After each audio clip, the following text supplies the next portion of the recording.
Full remote, travail hybride, le télétravail à la marge avant la crise sanitaire est aujourd'hui devenu incontournable ou presque, ce qui n'est pas sans soulever quelques questions juridiques. Bonjour Gépi Koudadj. Bonjour. Vous êtes avocate en droit social, enseignante à Paris 1, un nouveau cabinet à la rentrée, un cabinet que vous montez avec Gilles Berset, qui est professeur d'économie à Neoma Business School.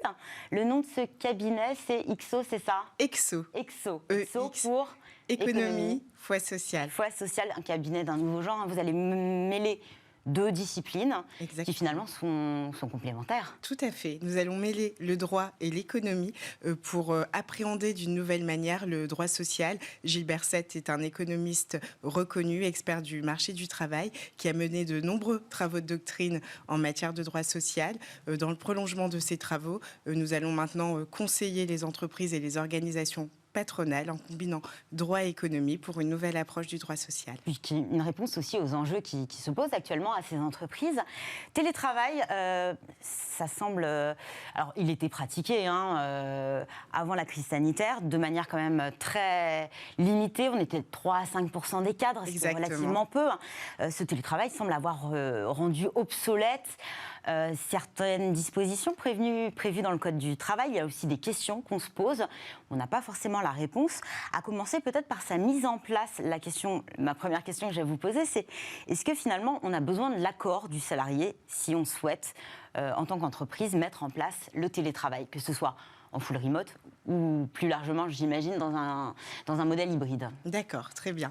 Déjà, je pense qu'il faut distinguer deux situations. La période de crise sanitaire, comme nous la vivons actuellement, et puis le cas classique, donc avant la crise sanitaire. Pour aujourd'hui, le télétravail, on a des dispositions dans le Code du travail qui permettent à l'employeur de mettre en place le télétravail, d'organiser ce mode de travail en cas de crise sanitaire, donc risque de pandémie, mais également en cas de force majeure. Donc c'est un risque exceptionnel. Exceptionnel. Et dans cette situation-là, la situation actuelle, l'employeur a la possibilité d'imposer le télétravail à un salarié.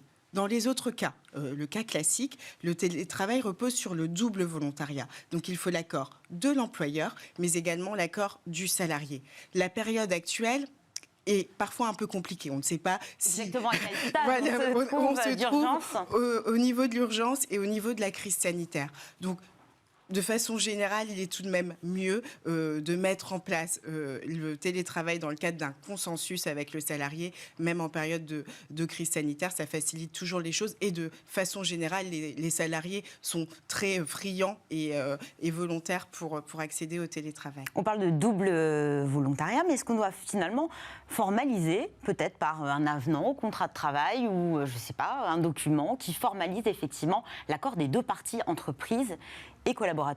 Alors, le Code du travail ne prévoit pas nécessairement un avenant au contrat de travail. Il y a un ANI qui a été négocié l'année dernière qui, lui non plus, ne prévoit pas d'accord écrit. Ceci étant, il recommande de recourir à un écrit. Donc, un avenant peut être mis en place, mais n'est pas indispensable. Un simple email qui formalise l'accord sur le télétravail est possible. Et qui fixe éventuellement, dans le cadre du travail hybride, peut-être le nombre de jours par semaine et si c'est lundi, vendredi ou jeudi, mardi, on va aller dans le détail peut-être aussi. Voilà, exactement. Pour mettre en place le télétravail de façon générale, au-delà de l'accord individuel, il est recommandé en fait de mettre en place le télétravail de façon collective. Alors plusieurs manières peuvent être envisagées. Vous avez d'abord l'accord collectif. Donc là, c'est la négociation collective avec les représentants du personnel, les délégués syndicaux pour mettre un accord qui va prévoir le nombre de jours de télétravail, les modalités pour télétravailler,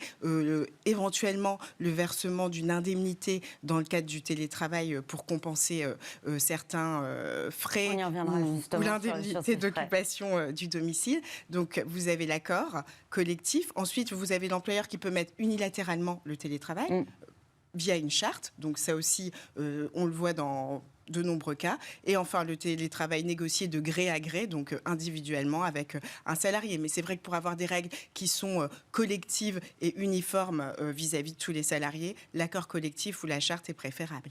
On est d'accord que le télétravail n'a pas d'impact sur la durée de travail relative à un contrat, c'est-à-dire que si on est en 35 heures, même si on a 2 jours par semaine en télétravail, on reste sur la base des 35 heures semaine. Exactement. Le télétravail ne change rien à l'organisation du temps de travail et la durée du travail. Et là où la discipline économique est intéressante et les études apportent des indications utiles pour les juristes, c'est que en télétravaillant, les salariés augmentent leur productivité et d'après plusieurs études qui ont été menées, le temps qui est utilisé pour le transport est repris pour le travail. Donc, ce qui fait augmenter la productivité des salariés. Mais aussi leur temps de travail, après. Et voilà, et aussi leur temps de travail. Donc, on estime qu'un tiers du temps de transport est dorénavant destiné au travail. Donc, et augmentation à des grasses matinées. Exactement. Donc, augmentation de la durée du travail dit attention, alerte pour l'employeur. Il y a une question de durée du travail et d'heures supplémentaires. Comment on peut l'encadrer à distance finalement? On ne sait pas exactement quand est-ce que le collaborateur termine. L'employeur est tenu de décompter, et ça c'est une obligation forte qui est prévue dans le Code du travail, de décompter le temps de travail de ses salariés. Donc, il faut mettre en place une mesure de décompte et qui doit aussi en même temps être cohérente avec la liberté qu'on laisse aux collaborateurs. Il ne s'agit pas de fliquer ses salariés. Oui, c'est ça, parce que la mesure de décompte, on imagine que c'est basé sur la bonne foi du collaborateur. Oui, alors ça va être du déclaratif. Ça peut être aussi un système de badge électronique. On peut imaginer plein de systèmes, mais ce qui est indispensable, c'est de comptabiliser la durée du travail dès lors que le salarié est soumis à un horaire collectif. Après, vous avez d'autres types d'organisation du travail. On peut individualiser oui, alors il est possible. Vous avez le forfait jour, là, qui laisse une plus grande latitude où on ne décompte plus les heures de travail. Donc, c'est très spécifique. Mais ça ne concerne que les cadres. Ça concerne les cadres et ça ne concerne pas tout le monde, bien évidemment. Et vous avez d'autres types d'organisation, comme les horaires individualisés, qui laissent plus de marge de manœuvre. Vous avez des plages mobiles durant lesquelles les salariés peuvent commencer ou finir leur journée de travail et qui leur laissent plus de latitude pour gérer leur temps de travail. Et ça, c'est compatible avec l'organisation du travail hybride. Avec le télétravail, beaucoup de salariés ont décidé de partir vivre loin de leur bureau, de déménager. Cela concerne essentiellement les franciliens. Des DRH qui se sont souvent retrouvés devant le fait accompli. Un tiers des DRH se sont rendus compte finalement que leurs salariés avaient déménagé. Baromètre de la NDRH qui a été publié en juin dernier. Est-ce que le déménagement, qu'il soit, si on s'en est rendu compte au dernier moment, ou alors même si on est avisé, est-ce que ça peut être un motif valable de licenciement ? Non, ça ne peut pas être un motif valable de licenciement. Dans la plupart des cas, nous parlons vraiment des cas généraux parce qu'on a une liberté fondamentale, c'est le droit de choisir le lieu de son domicile, en fait. Donc, l'employeur ne peut pas empiéter sur cette liberté. Donc, un salarié est libre de déménager. Ceci étant, il doit accomplir son contrat de travail et sa prestation de travail de façon normale. Et en cas d'insubordination, par exemple, s'il ne vient pas travailler un jour au prétexte qu'il a déménagé et qu'il est trop éloigné, alors que son employeur a une urgence à gérer ou qu'il s'agit d'un jour où on ne télétravaille pas mais on travaille sur site, on peut imaginer la mise en œuvre d'une mesure de licenciement. Quelles sont les obligations en la matière de l'employeur par rapport à un salarié qui aurait déménagé ?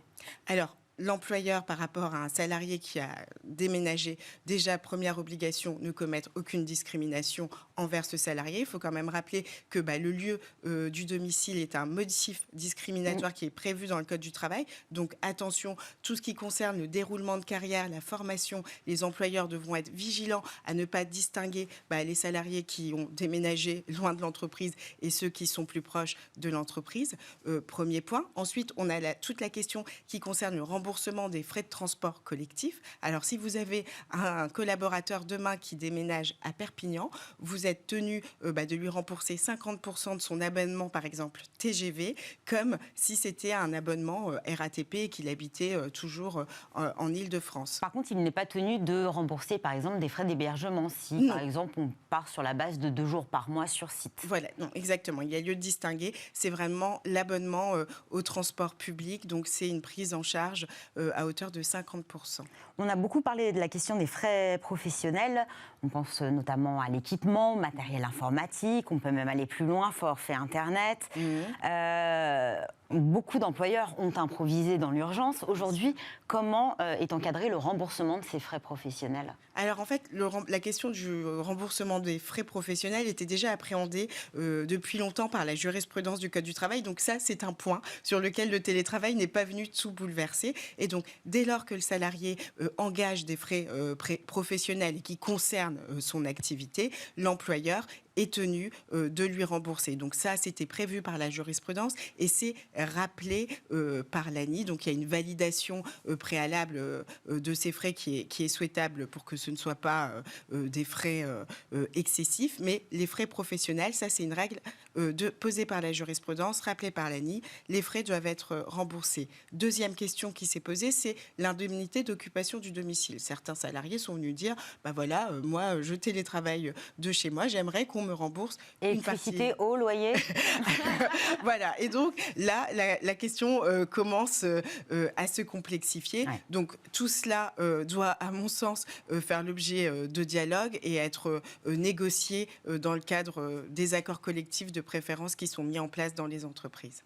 Avant de nous quitter, et très très rapidement, la loi climat qui a été adoptée en août dernier modifie de manière importante l'émission du CSE dans les entreprises de plus de salariés, de plus de 50 salariés, pardon, avec une obligation, c'est une obligation, je crois, de prendre en compte les questions environnementales. Oui.